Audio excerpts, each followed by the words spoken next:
जगन्नाथ सांग मैंने जिके ओडिशा यूट्यूब चैनल आपण मानक अनेक अनेक स्वागत। तो देखो ओडिशा पुलिस तरफ जे कि बहुत जल्दी ओआईएसएफ ओडिशा इंडस्ट्रियल सिक्यूरिटी फोर्स एवं होमगार्ड बा आम कह डिस्ट्रिक्ट कनेस्टेबल रिक्वायरमेंट जे कि आसवाक जाऊँगी जोटा कि कहीपर 2025 सबुठ बड़ भैकेंसी आसवाक जाऊँगी। तो सही पॉइंट ऑफ व्यू आम गोटे बैच आरंभ करूँ जार ना हूँ प्रतिज्ञा बैच। यही बैच मध्यम आपण मैंने ओआईएसएफ होमगार्ड डिस्ट्रिक्ट कनेस्टेबल जहाँ भी सब आपणकर सिलेबस रोचे से सिलेबस वाइज आम आपको क्वेश्चन प्रोवाइड करूँ। ठीक अच्छे तो देखा जदि सिलेबस कौन कौन रोचे प्रथम देखो जीके रोचे सेकेंड आपणकर मैथ रोचे तापर आपणकर रिजनिंग रोचे तापर ओडिया ग्रामर इंग्लिश ग्रामर एवं कहीपर कि सिचुएशनल अवेयरनेस रोचे डिस्ट्रिक्ट कनेस्टेबल तापर को जब देखा कंप्यूटर। ठीक अच्छे तो ये हूँ आपणकर सिलेबस रोचे तो यार आम आपणकर सबू क्वेश्चन टॉपिक वाइज कवर करूँ। तो वर्तमान टाइम रे हमर जीके क्लास आरंभ हो जाइए रिजनिंग क्लास आरंभ हो जाइए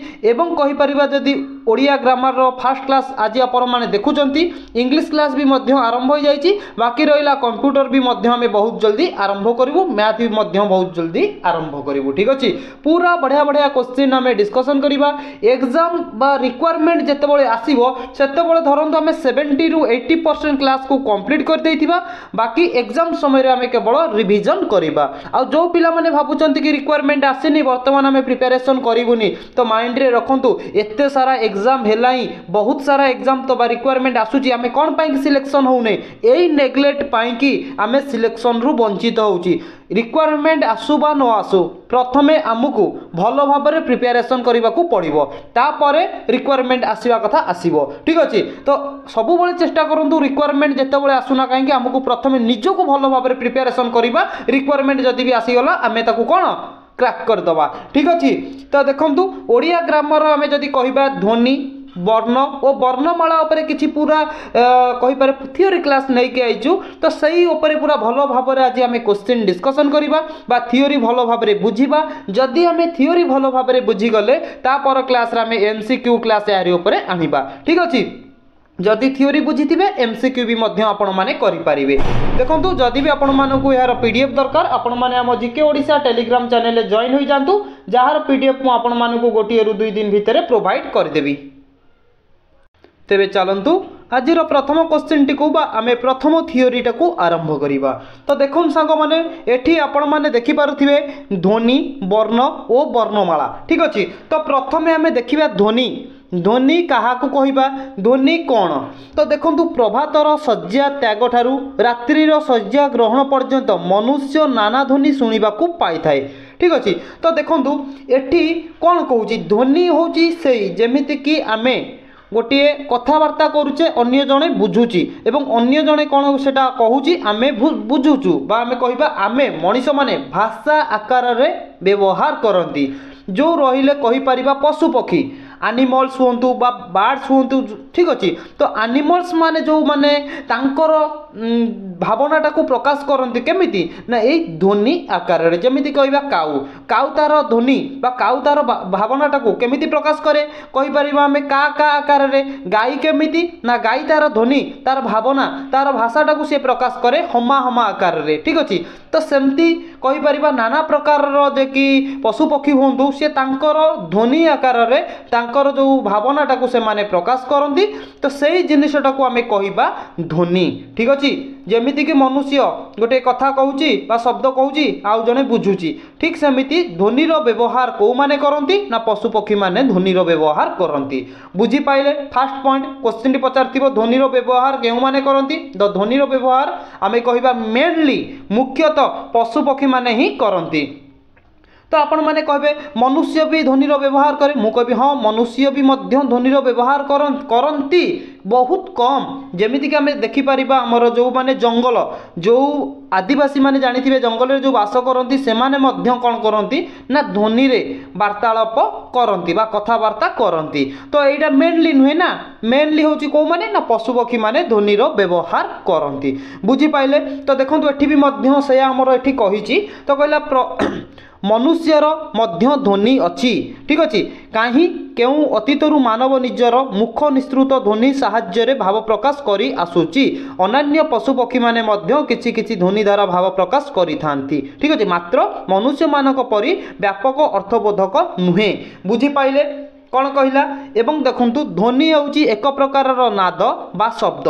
एठी आपनकर भी मध्य गोटे क्वेश्चन बनीगला क्वेश्चन टी कौन पचारि दबो आपनकु ना ध्वनि देखंतु कौन कहूची ध्वनि होउची एक प्रकारर डैश एवं डैश तो आपण माने कौन कहबे ना ध्वनि होउची एक प्रकारर नाद कहि परिबा बा को आमे शब्द बोली कहि परिबा बुझी पाइले ध्वनि काहाकु कुहा जाय ध्वनिर मेनली मुख्यतः केउ माने व्यवहार करती एवं ध्वनि मनुष्य भी मध्य तार व्यवहार करिबा जानिछि कि नाही सबु एठी आपण माने जानिले बुझिले तापर आमे देखिबा कोन ना वर्ण रहिला वर्णमाला रहिला ध्वनि ऊपर एते क्वेश्चन आसेनी प्राय गोटे गोटे क्वेश्चन आसे बस आपण मानकु जेति कहली मन रखंतु जेतेबेले आमे MCQ multiple choice question discussion करिबा जहां भी आपनकर डाउट अछि सेही जगह रे ही आपनकर क्लियर हे जिवो ठीक अछि किंतु प्रथमे आपण माने थियोरी टाकू भलो भाबरे बुझिबाकू चेष्टा करंतु बुझिले तापर देखंतु वर्ण तो वर्ण आमे काहाकू कहिबा तो देखंतु ध्वनि मानकर लिखित रूप हेउची वर्ण बहुत इंपोर्टेंट क्वेश्चन एटा काहे कि ना क्वेश्चन टी पचारुची एई टाइप रो ध्वनि मानकर लिखित रूप को आमे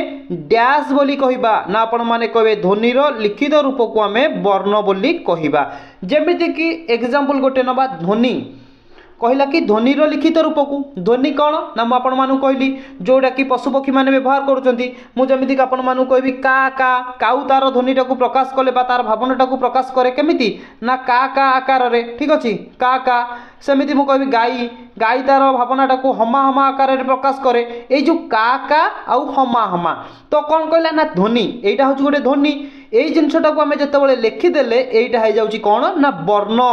बुझीपाइले ध्वनिर लिखित रूप को आमे वर्ण बोली कहबा जेतेबेले लिखिदेले एटा आउ ध्वनि है कि नाही एटा आपनकर बनिगला कौन ना वर्ण क्लियर बुझीपाइले ध्वनि काहाकू कुहा जाए वर्ण काहाकू कुहा जाए ठीक अछि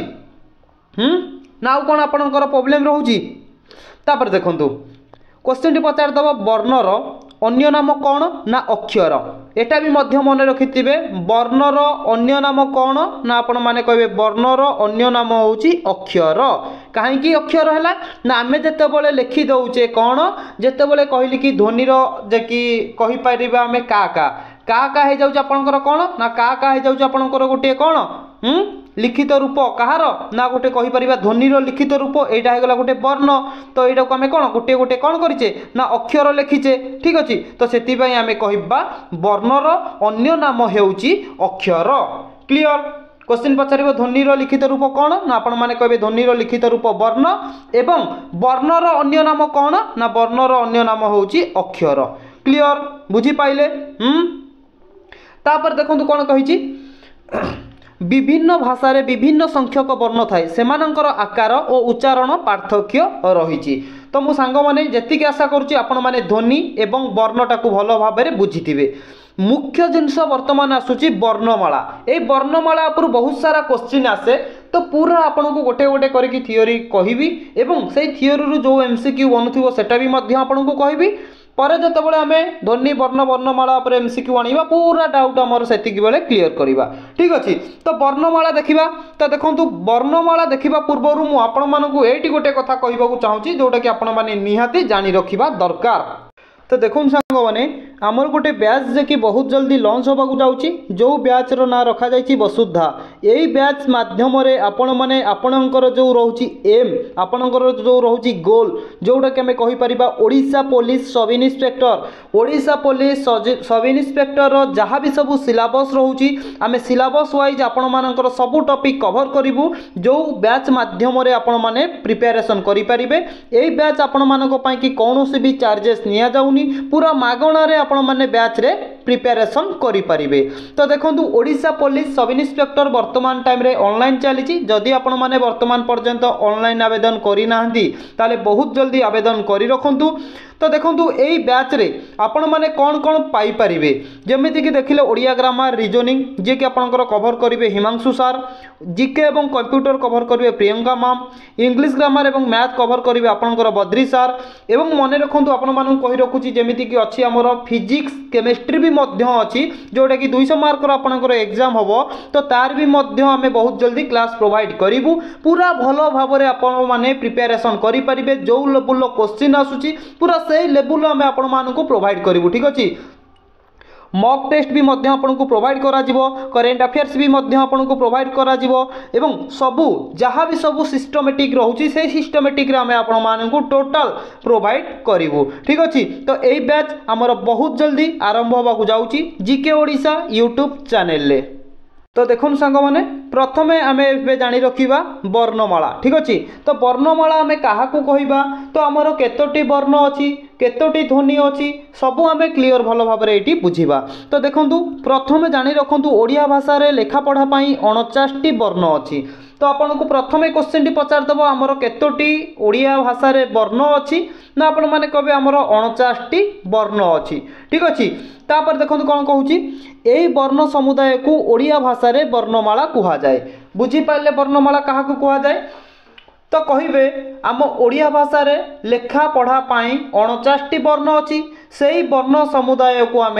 वर्णमाला बोली कहवा जमीक देखु अ आ हर्षय दीर्घ गतिरु आरंभ करके अनुसार विसर्ग चंद्रबिंदु ये सबू होती गोटे गोटे आम कहीपर आमर कौन ना वर्ण ठीक अच्छे टोटाल देखु आमर 49टी वर्ण अच्छी 49टी वर्णर 49टी ध्वनि नाही ताहले मन भितर क्वेश्चन टी आसुव जदि 49टी वर्ण है ताहले ध्वनि केतोटी अच्छी तो यारी उपर आम क्वेश्चन रखीचु एमसीक्यू वाले डिस्कसन करवा मध्य थ्योरी भी आपंकर किछि अच्छी आम से भल भाव में बुझी रखा बास ये मन रखु वर्णमाला क्या कहुए एवं केतोटी वर्ण अच्छी ठीक अच्छे बुझीपारे आमर 49टी वर्ण अच्छी क्लियर बुझीपारे तो तेरे चलतु नेक्स्ट देखा नेक्स्ट रे कौन अच्छी तापर सांग मैंने देखो वर्ण मानकर विभागीकरण जो आमर 49टी वर्ण रहा ठीक अच्छे कौन कहूँ देखो आमर जो 49टी वर्ण रहा यही 49टी वर्ण को केते भाग में विभक्त करा जायछि ना आपण माने कहबे दुईटी भाग में 49टी वर्ण को विभक्त करा जायछि ठीक अच्छे तो जेतेबेले 49टी वर्ण को दुई भाग में विभक्त करागला ठीक अच्छे तो कौ दुई भाग में मन भितर क्वेश्चन आसुथिबो आपणकर तो देखंतु गोटे आपणकर होउछि एठी कहि परिबा स्वर वर्ण एवं आ गोटे होउछि व्यंजन वर्ण ठीक अच्छे तो स्वर वर्ण क्या कहवा व्यंजन वर्ण क्या कहवा एवं स्वर वर्ण रे केतोटी वर्ण विभागीकरण करा जायछि व्यंजन वर्ण रे केतोटी वर्ण को विभागीकरण करा जायछि सबु आमे जानिबा बस आपण एठी एतिकी मन रखंतु वर्ण को दुई भाग रे विभक्त करा जायछि गोटी हला स्वर वर्ण गोटी हला व्यंजन वर्ण ठीक अच्छे तापर वर्तमान एठी देखंतु स्वरवर्ण क्या कहवा एवं स्वरवर्ण रे केतोटी वर्ण को विभागीकरण करा जायछि ठीक अच्छे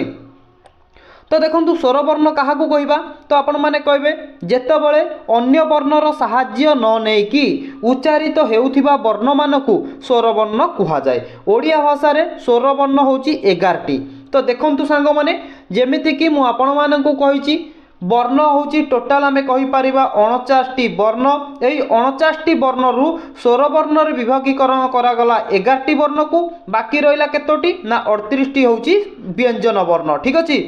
38टी है आपणकर व्यंजन वर्ण 11टी है आपणकर स्वर वर्ण ठीक अच्छे यही स्वर वर्ण क्या कहवा देखंतु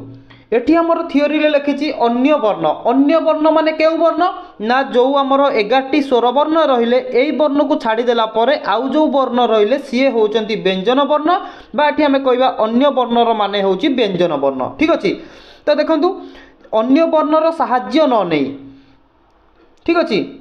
उच्चारित हेउथिबा वर्ण मान को स्वर वर्ण कहा जाए जस्ट लाइक एग्जांपल देखंतु अ आ हर्षई दीर्घई हर्षौ दीर्घौ रु ए ऐ ओ औ जेतेबेले आमे 11टी वर्णर उच्चारण करिथाउ तो आउ को वर्णर साहाय्य नहीं थाउ कि आपण माने कहबे नाही केमिति देखंतु आपण माने अ को उच्चारण करंतु अ कार साहाय्य नेलेनी आ कार साहाय्य नहीं कि बा केउ वर्णर साहाय्य नहीं कि जेमिति मु आपण को जदी एठी उच्चारण करबी क क कर उच्चारण कले आपणकर शेष में कौन आउची ना अ तो यही क को जितेबाला आम उच्चारण कले यही क तो यही स्वरवर्णर साहाय्य नेला सेतिपाई आमे आकु कहिबा व्यंजन वर्ण किंतु जेतेबेले एई अटा को आमे उच्चारण करिबा ये जे कि कौनसी व्यंजन वर्णर सहयोग नौनी सेतिपाई आमे आकु कहिबा स्वर वर्ण ठीक अछि स्वर वर्ण हेउची हमर 11टी एई 11टी वर्ण को उच्चारण करिबा समय रे ये कौनसी वर्णर साहाय्य नै न थाए सेतिपाई आमे आकु कहिबा हमर ये सब शब्द होउची स्वर वर्ण एमिति भी मध्य आपणकर एमसीक्यू पचार दबो तो देखंतु निम्नलिखित मानक मध्यरु कोउटा गोटे स्वरवर्ण ना आपण माने कहबे अ आ हर्ष दीर्घ हर्ष दीर्घ ऋ ए ओई ओ ओ मध्य रे जोटा भी आपणकर पचारथिबो आपण माने कहि परिबे ये होची गोटे हमर स्वरवर्ण ठीक अछि स्वरवर्ण केतोटी ना 11टी जेमिति मु आपण मानकर उच्चारण करूची ग तो शेष में आपंकर कौन आउची ना अ आउची तो यही ग उच्चारण करने समय रे यही ग बा व्यंजन वर्णटी यही अ स्वर वर्णर सहयोग नहीं थिबारु ये होची गोटे व्यंजन वर्ण किंतु जेतेबेले आमे अर उच्चारण करिथाउ ये कहार भी सहयोग नहीं न थाए सेतिपई आमे कहबा ये होची गोटे स्वर वर्ण क्लियर मु आशा करूसी सांग माने आपण माने निश्चय बुझी पारिथिबे स्वर वर्ण केतोटी एवं स्वर वर्ण काहाकू कहिबा ठीक अछि बुझी पाइले तो चलंतु तो देखंतु एठी कोन देइची आपण माने जानिले 49टी वर्ण को दुईटी वर्ण रे विभक्त करा गला गोटे स्वर वर्ण गोटे व्यंजन वर्ण स्वर वर्ण रे रहिला 11टी वर्ण व्यंजन वर्ण रे रहिला आपणकर 38टी वर्ण ठीक अछि तापर देखंतु एठी कोन कहिची कहला कि स्वर वर्ण मानकर विभाग स्वर वर्ण को विभागीकरण करा जायछि केते भाग रे ना दुई भाग रे जेमिति कि आपण माने जानिचंती 49टी वर्ण को दुई भाग रे विभक्त करा गला गोटी हैला स्वर वर्ण आ गोटे हैला व्यंजन वर्ण ठीक अछि पुणी कोन करा गला ना एई स्वर वर्ण को केते भाग रे विभक्त करा गला ना दुईटी श्रेणी रे विभक्त करा गला कोन कोन ना गोटी होउची हर्स्व स्वर आ गोटी होउची दीर्घ स्वर ठीक अछि तो देखंतु हर्स्व स्वर काहा को कहिबा ना जेमिति कि अ हर्षई हर्षौ रु एमानंकु सब आमे कौन कहिबा ना हर्स्व स्वर दीर्घ स्वर काहा को कहिबा ना आ दीर्घई दुर्घौ ए ओई ओ औ ये सब होचंती कौन ना दीर्घ स्वर तो एमिति भी मध्य क्वेश्चन टी पचार दबो स्वर वर्ण को केतोटी भाग रे विभक्त करा जायछि ना दुईटी भाग रे कौन कौन ना हर्स्व स्वर दीर्घ स्वर हर्स्व स्वर काहा को कहिबा ना अ हर्षई हर्षौ रु दीर्घ स्वर क्या कहबा ना आ दीर्घ दीर्घ ए ऐ ओ औ एमानंकु दीर्घ स्वर बोली कहिबा बुझी पाइले ना बुझी पाइले नि कोंतु तापर देखंतु कोन देइची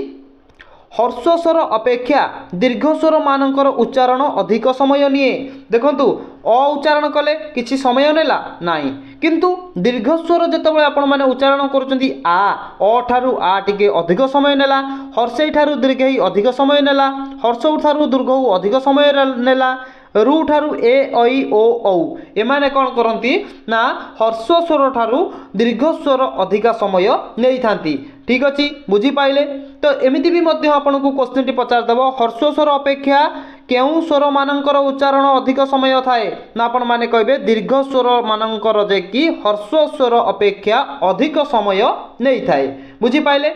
तापर देखंतु अ ठारू औ पर्यंत 11टी स्वर्ण वर्णर मात्र 8टी ध्वनि अछि तो प्रथमे आपण मानकु कहितली 49टी वर्णर 49टी ध्वनि नाही बोली जदि आपण को पचारिबो स्वर वर्ण जो रहिला अ ठारू औ पर्यंत 11टी स्वर वर्णर केतोटी ध्वनि अछि तो आपण माने कोन कहबे ना 11टी स्वर वर्णर 8टी ध्वनि अछि बुझी पाइले ना बुझी पारिलेनी ठीक अच्छी तापर चलतु नेक्स्ट देखा क्वेश्चन कौ टाइप आसूची मुझे कहूँ बास आपण मैंने खाली टिके बुझा चेष्टा करूँ एठी देखंतु व्यंजन वर्ण आसला स्वर वर्ण कथा आपण मैंने जानीपारे 49टी वर्ण को दुईटी भाग में विभक्त करागला गोटे स्वर वर्ण गोटे व्यंजन वर्ण पुणी स्वर वर्ण को दुईटी भाग में विभक्त करागला हर्ष स्वर दीर्घ स्वर ठीक अच्छी बुझी पाइले तो स्वर वर्ण रे 11टी स्वर वर्ण अच्छी व्यंजन वर्ण केतोटी ना व्यंजन वर्ण मानकर संख्या होची 38टी संख्या व्यंजन वर्ण काहा को कहबा ना जेउ वर्ण गुड़िक स्वर वर्णर साहाय्य बिना उच्चारित होई पारंती नाही से मानकु व्यंजन वर्ण कहबा एग्जांपल देखिले आम जापर देखो जमीक कि क कहली ख ग घ ठीक अच्छे तो एमाने व्यंजन वर्ण जेतेबेले उच्चारण करवा सेतेबेले कहार साहाय्य नेबे ना स्वरवर्णर साहाय्य नेबे बिना स्वरवर्ण रे ए व्यंजन वर्ण गुड़िक उच्चारित हो पारिबे नहीं। जेमिति कि मु स्वरवर्ण कहबी अ उच्चारण समय कहार साहाय्य नौनी तो आम या कहवा स्वरवर्ण किंतु क जेतेबेले उच्चारण करवा बा ख हो बा ग हो बा घ हो तो एमानंकु जेतेबेले उच्चारण करवा एमाने समस्ते एई अस्वर वर्णर सहयोग नहीं थांती नेला परे एमाने जाइकी उच्चारित होई थांती। आमे जदि कहिबा आमे स्वर वर्णर बिना सहयोग रे एई क टाकू उच्चारण करवा ता माने आमे कोन ना उच्चारण करि परिबा नाही। बुझुचंती जेतेबेले गोटे व्यंजन वर्ण स्वर वर्णर सहयोग नहीं थाए सेतेबेले सी उच्चारण होई थाए तो सेतिपाई आमे कहि परिबा ये क होची गोटे आपणकर व्यंजन वर्ण टोटाल हमर क ख ग घ ङ च छ तो आपणकर मेंशन करछि आपण माने चाहिले एगरा सब देखि परिबे ठीक अछि 38 टी हमर व्यंजन वर्ण अछि। बुझुचंती ना बुझुनाती तापर देखंतु जेमिति कि स्वर्ण वर्ण को कौन करा जाइथिला ना हमर दुईटी भाग रे विभक्त करा जाइथिला सेमती आमे देखिबा व्यंजन वर्णर विभागीकरण व्यंजन वर्ण को भी मध्य विभागीकरण करा जाइछि। तो देखंतु व्यंजन वर्ण मानक मध्यरु क ठारु म पर्यंत 25 टी स्पर्श वर्ण अछि केतोटी कहला ना आमर क ठारु आरंभ करिकी आमर म पर्यंत केतोटी स्पर्श वर्ण अछि ना 25 टी एमिति भी मध्य आपनको क्वेश्चन टी पचार दबो व्यंजन वर्ण मानकर क ठारु म पर्यंत केतोटी स्पर्श वर्ण अछि ना 25 टी स्पर्श वर्ण तो एमिति भी मध्य पचारिबो क ठारु म पर्यंत तो 25 टी केउ वर्ण अछि ना 25 टी स्पर्श वर्ण अछि ठीक अछि। एगुड़िकर उच्चारण समय रे जिह्वार अग्र ठीक अच्छे आमर जीवर अग्र मध्य बा मूलर साहाय्य नहीं कंठ तालु मूर्धा दंत ओ ओष्टादि को स्पर्श करने को पड़ी थाए ठीक अच्छे। तो देखंतु एई स्पर्श वर्ण गुड़ी को बा ए जो मु कहली कि क ठारु म पर्यंत 25 टी स्पर्श वर्ण अछि एई 25 टी स्पर्श वर्ण गुड़ी को 5टी भाग रे विभक्त करा जाइछि ठीक अच्छे बुझी पाइले। तापर देखंतु 5टी वर्ग बा श्रेणी रे विभक्त होइथिबारु जे कि वर्ग वर्ण नाम रे परिचित ज ठारु जे कि आमे कहि परिबा कोन ना विसर्ग पर्यंत 13टी अवर्ग व्यंजन अछि। तो देखंतु एटी टिके आपण माने बुझी परिबेनी मु बुझीबा को चेष्टा करूची तो आपण माने जानिले 11टी होची हमर कोन ना हमर अछि 11टी अछि स्वर वर्ण एवं आमे कहि परिबा हमर जे कि आउ केते रहला ना 38 टी थिला कोन ना व्यंजन वर्ण एई 38 रु 25 टी पळेला आपणकर कोन ना 25 टी हे गला आपणकर स्पर्श वर्ण ठीक अछि स्पर्श वर्ण होउची 25 टी एवं आउ जो एठी आपणकर मेंशन करिछि कोन ना 13 टी होउची अवर्ग व्यंजन ठीक अछि। तो 13 टी हमें जदी 25 संगे 13 को मिसई दबा तो हमर केते हे जिवो ना 5 3 हे गला 8 2 1 हे गला 3 देखंतु आपणकर 38 टी भारी गला कोन ना 38 टी आपणकर भारी गला टिके सांग माने टिके कटि गला सांग माने गोटे मिनिट सॉरी सांग माने टिके एठी कटि गला तो एडजस्ट कर दियंतु। तो देखो आपण मानु कहि दउची तो आपण माने जानिले हमर जे कि रहिला कि कोन 25 टी रहिला स्पर्श वर्ण एवं 13 टी अवर्ग व्यंजन जो व्यंजन वर्ण हमर 38 टी रहिथिला 11 टी रहिथिला स्वर्ण वर्ण टोटल वर्ण होई गला आपनकर 49 टी ठीक अछि। तो 38 टू 25 टी हे गला आपनकर स्पर्श वर्ण एठी देखंतु मेंशन करा जायछि 25 टी हे गला स्पर्श वर्ण एवं 13 टी हे गला अवर्ग व्यंजन 25 रे 13 जदी मिसे दबो हमर हे गला 38 टी जोडा कि हमर थिला कोन ना व्यंजन वर्ण ठीक अछि। क्वेश्चन टी आपन को पचार दबो केतोटी अवर्ग व्यंजन अछि ना 13 टी अछि अवर्ग व्यंजन 25 टी अछि हमर स्पर्श वर्ण टोटल हे जाउछि 38 टी व्यंजन वर्ण ठीक अछि बुझी पाइले। तो चलंतु वर्तमान आमे देखि रखिबा जो कहिथिला कि एठी देखंतु स्पर्श वर्ण को 5टी भाग रे विभक्त करा जायछि तो कोन कोन तो आपन को क्वेश्चन टी पचार दबो स्पर्श वर्ण को केतोटी भाग रे विभक्त करा जायछि ना 5टी भाग रे हमर स्पर्श वर्ण को विभागीकरण करा जायछि ठीक अछि। तो देखंतु 5टी भाग रे जो विभक्त करागला कोन कोन गोटी आमे कहि परिबा कंठ्य वर्ण तालव्य वर्ण मूर्धन्य वर्ण दंत्य वर्ण ओष्ठ्य वर्ण एई 5टी वर्ण रे जे कि हमर स्पर्श वर्ण को विभागीकरण करा जायछि ठीक अछि। तो देखंतु गोटी आपणकर कंठ्य वर्ण रोची कौन ना आम कहीपर क वर्ग क वर्ग कौन कौन ना क ख ग घ उ यही गुड़ी को आम कहीपर कंठ्य वर्ण एवं आम कहिबा सेकेंड रे होची च वर्ग कौन ना च छ ज झ णिय जहाँ को आम कहीपर तालव्य वर्ण ठीक अच्छे। तापर देखंतु ट वर्ग कौन ना ट ठ ड ढ ण एमानकु आम कहीपर मूर्धन्य वर्ण। त वर्ग कौन ना त थ द ध न एमानकु आम कहीपर दंत्य वर्ण। तापर देखंतु प वर्ग कौन ना प फ ब भ म आपको आम कहीपर ओष्ठ्य वर्ण। तो यहाँ पर सांग मैंने केमिति क्वेश्चन आसे जस्ट लाइक वर्तमान आपको टिके कही दउची जेतेबेले एमसीक्यू आनिबा आम सेतिक बेले डिस्कशन करिबा। क्वेश्चन टी पचार दब धरंतु देइछि कि क ख ग झ झ ठीक अछि क ख ज झ एमानंक मध्यरु पचार दब कोउटा गोटे कंठ्य वर्ण। तो आपण माने कौन कहे ना क ख होची कंठ्य वर्ण। तो एमिति भी मध्य पचार प थ ठ च ठीक अच्छे। तो च ठ थ प मध्य कोउटा गोटे दंत्य वर्ण। तो कौन कहे ना ये त होची गोटे दंत्य वर्ण। तो यही टाइप रो ही आपनकर ऑलरेडी डिस्ट्रिक्ट कनेस्टेबल क्वेश्चन आसीथिला प्रीवियस ईयर कथा कहूची। तो ओआईएसएफ जोटा कि प्रीवियस ईयर क्वेश्चन रे भी मध्य आपनकर एही टाइप रो क्वेश्चन आसीथिला। मु आपण मानको कहूची पूरा 100% सियोरिटी हे कि कहूची कि यारी ऊपर ही आपनकर क्वेश्चन आसीबा कथा ही कंपलसरी गोटी कि दुईटी क्वेश्चन आपण देखिबा को पाइबे ठीक अच्छे। तो सांग माने आज आम जो क्लास रे पढ़िले कौन ना वर्ण ध्वनि वर्ण एवं वर्णमाला ठीक अच्छे। एठी देखंतु मध्य को टाइप रो क्वेश्चन आसे वर्ण मानकर उच्चारण स्थान वर्ण उच्चारण स्थान नाम ठीक अच्छे। तो कौन एटा जस्ट लाइक आपण माने गोटे नॉलेज दृष्टि देखि रखंतु एटा एते भी इंपोर्टेंट रहूनी